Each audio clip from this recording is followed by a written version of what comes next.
The upcoming Harry Potter HBO TV series is currently slated for 2026 or around 2027, and as exciting as that is, there is some potential issues that could impact the reception and overall success. Today, we're going to dive into some of those potential issues, for instance, casting challenges. Yes, we're going to be talking about the potential Snape choice in this video, but the casting challenges might end up being the least of their worries. For instance, we're going to talk about the overall comparison and the expectations of fans of the original films as well as the books. Like, is this going to be more of an adaptation of the films, or is it going to be an adaptation of the books? And if so, if they include some of these subplots and characters that were omitted from the original films, could that cause the show to be a little bit too bloated in terms of content? So we're going to talk about that and so much more, guys. Check the video chapters for easy viewing. Subscribe to the channel if you have not already, and let's get started. So as you guys know, recasting iconic characters like Harry, Ron, and Hermione will obviously be a significant challenge, but after about 30,000 applicants for the main trio,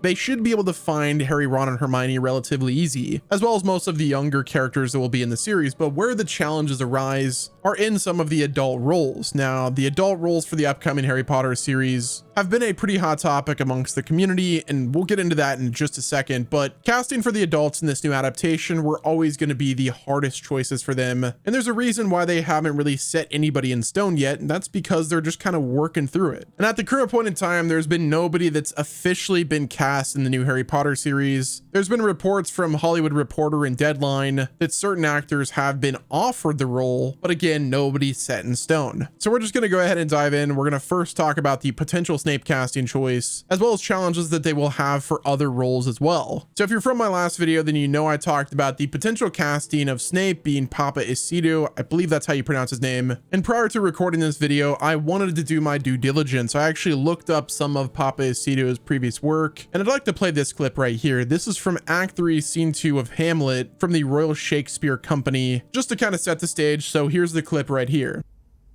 Govern these vintages with your fingers and thumb. Give it breath with your mouth, and it will discourse most eloquent music. Look you. Not the skill. Boy, look you now, how unworthy a thing you would make of me. So now that you watch that, it's pretty clear, like anybody with a brain can tell that this dude is a good actor. But the issues that arise aren't even with him. It comes down to a few things. First and foremost, we have the iconic portrayal of Severus Snape by Alan Rickman. I know some of you actually like the Snape version of the books over Alan Rickman's portrayal, which in my opinion, Alan Rickman's performance has become synonymous with the character. So really just finding an actor in general who can live up to that legacy while bringing something new to the role is a significant challenge. Now in the book, Snape is very clearly described as having a pale and sallow skin with greasy black hair, being in his early 30s during Harry's first year at Hogwarts. Now them casting Papa Isidu, who is also a British actor in his mid 30s, sparked a debate mainly because of his appearance and age differ from the traditional depiction. The potential casting of Isidu as Snape brings up discussions about diversity. Some fans are pointing out that if they plan on doing a faithful adaptation of the book, then they have to make sure that the actors that they pick fit the description of the character, which there's actually some debate within the community regarding that, on whether or not Snape's race is central to his character. If Papa Isidu ends up taking the role on as Snape, then I'm sure that we'll have some context, probably from J.K. Rowling or the showrunner, on their decision of casting Papa Isidu as Snape. Now, obviously, I'm going to be looking at the comment section. Keep things civil, guys. He's not officially been cast. So again, nothing is set in stone, but I'm just bringing up some potential problems that they will have in the future if they decide to cast him. There's obviously going to be an entire group of people who will disagree with this choice, and then another group of people will be like, this choice is perfect. Now, if I was in Papa Isidu's place and I was offered the role, I would straight up take it. Playing a character, especially one like Snape, who is very pivotal to the overall story of Harry Potter, it's a once in a lifetime opportunity, and if I was him, I would straight up do it. My take on the entire situation is this. Obviously, the showrunners are going to have an uphill battle trying to replace Alan Rickman. I've seen a ton of fan casting for Severus Snape over the last few months, and even then, not a single one will ever live up to what Alan Rickman did. It's kind of like the Joker situation, where you had Heath Ledger that did the Joker, and he pretty much is synonymous with the Joker nowadays. For me, he's like near, if not on the same level as like Mark Hamill as the Joker. But yeah, you had Todd Phillips, who chose Joaquin Phoenix as his Joker. And regardless of how good Joaquin Phoenix was as Arthur Fleck, there was no way that he was ever going to live up to Heath Ledger or even Mark Hamill's Joker. So as a showrunner and somebody that's casting characters, it might be just a better idea to just go with somebody completely unique and a new take on Snape rather than having to live up to expectations that were almost impossible to live up to. And like Joaquin Phoenix, I don't blame Papasidu if he takes the role. And I genuinely think most people that have criticism aren't even pointing the criticism to Papasidu, they're rather pointing the criticism towards the decision makers. It's like you can't blame the dude for wanting to take a job, like straight up. Woo, okay guys, we got through it. Like, these are difficult conversations, they're tough topics. We're all adults here, so I really hope that you guys in the comment section take things easy. I'm personally being objective as possible. I hope you guys decide to do the same thing. But like I said at the start of the video, I said that this would be a potential challenge that they would have for casting, but it doesn't stop there. They're gonna have problems with casting Hagrid, which honestly, looking at Brett Goldstein, as much as I like him, he's no Robbie Coltrane, straight up. I don't know how they're gonna make Brett Goldstein work. I mean, the accent from what I've heard doesn't really sound like Hagrid or just Robbie Coltrane in general, so they'll have to change things up a bit. There's obviously going to be some problems with Dumbledore. Now, as much as I would love to have Jared Harris be Dumbledore, I think having either a Mark Rylance or a Mark Strong would be a solid decision. But with Dumbledore, there's a certain gravitas and wisdom that's associated with the character. Like Richard Harris and Michael Gambon, they both had that gravitas, that wisdom. You could hear it in every single word that they said. With somebody like Mark Rylance, while he does have a nice tone to his voice, when I hear him, I don't really picture Dumbledore. Like, Mark Strong actually has a better voice in my opinion for Dumbledore compared to Mark Rylance. But at the end of the day, these are actors. They should be able to make it work. We'll just have to wait and see. But to kind of sum up the general challenges in terms of casting, obviously you have the fan expectations. A lot of people have strong attachments to the original film cast, which will make it hard for new actors to even try and attempt their roles without the obvious comparisons that will be drawn. There's also the issue of aging the characters. Now, the TV series plans to be more faithful to the canonical ages of the characters, which that means they're going to be casting younger actors for roles who were traditionally played by older actors in the films, which I can kind of see affecting how some of the characters are perceived by the audience. And then there's the diversity situation. HBO obviously has committed to inclusivity in their casting, which that right there will spark the demon of buzzwords. So we're just going to go ahead and avoid that topic in general, but you guys know what I'm talking about.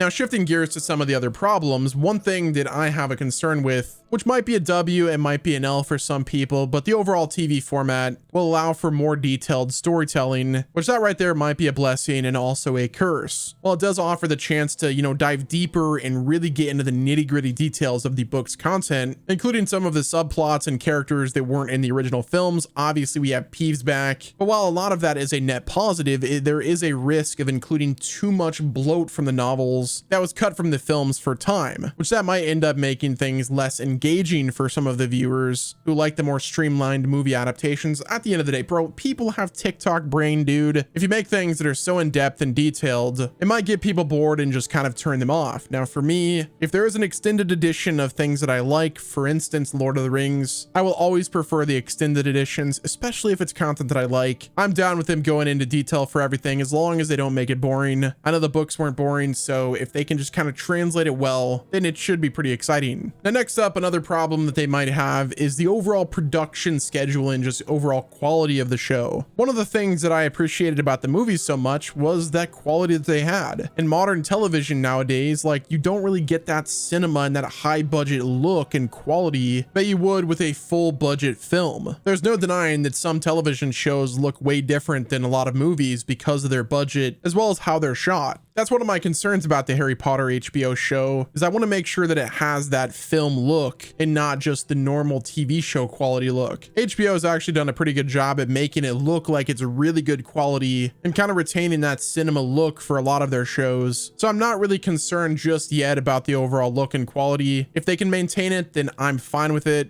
But I guess we'll just have to wait until the trailer comes out because there's no way of knowing until they start actually shooting the thing. Now, another topic on that same similar discussion is is whether or not they'll be able to maintain the production quality year over year, because you have the child actors who are obviously going to be growing up, might make for a complex situation. Like, they're basically going to have to film every single year on the clock without, you know, deviating. There can't be like a 2-year time gap, because if you want to make things as authentic to the books as possible in terms of the actors' ages, you're gonna have to stay on schedule. Now, another big problem that they could have is staying true to the source material. They've said that this will be a faithful adaptation to the books. So are they actually going to mean what they say? Like, are they going to be able to pull it off? Or is this going to be a situation where they say it's a faithful adaptation of the books, but in reality, they're just recreating the films and making them longer? Now, in some cases, I'm fine with there being a certain aspects of the show that's pretty much shot for shot with the movie, because they were trying to be as faithful to the books as possible. But there's also other aspects of the movies that weren't really faithful to the books. So really, the big question mark is just how faithful do they plan on being to the books in this upcoming series? Let me know what your thoughts are down in the comment section. Do you think they're going to get the casting choices right? Do you have any other concerns that I didn't mention in this video? Do me a favor, respect the adult conversations we're having and be respectful in the comments. If you enjoyed this video, do me a favor and subscribe to Westworld. This is my second channel. You guys might know me from my main channel, wesnemo, but this is my channel where I talk about Harry Potter and the wizarding world, hence the Westworld. I'll be covering the DCU, MCU, Star Wars, the upcoming Christopher Nolan Odyssey film. Like, dude, that's gonna be sick, and so much more. So do me a favor, subscribe, and until next time, this has been Wes, and I will see you guys on the other side of the world. Okay, that was a bit cringe. We will work on it as we go. We're kind of just winging stuff right now, so stick with me. Thanks for watching. I'll talk to you guys soon.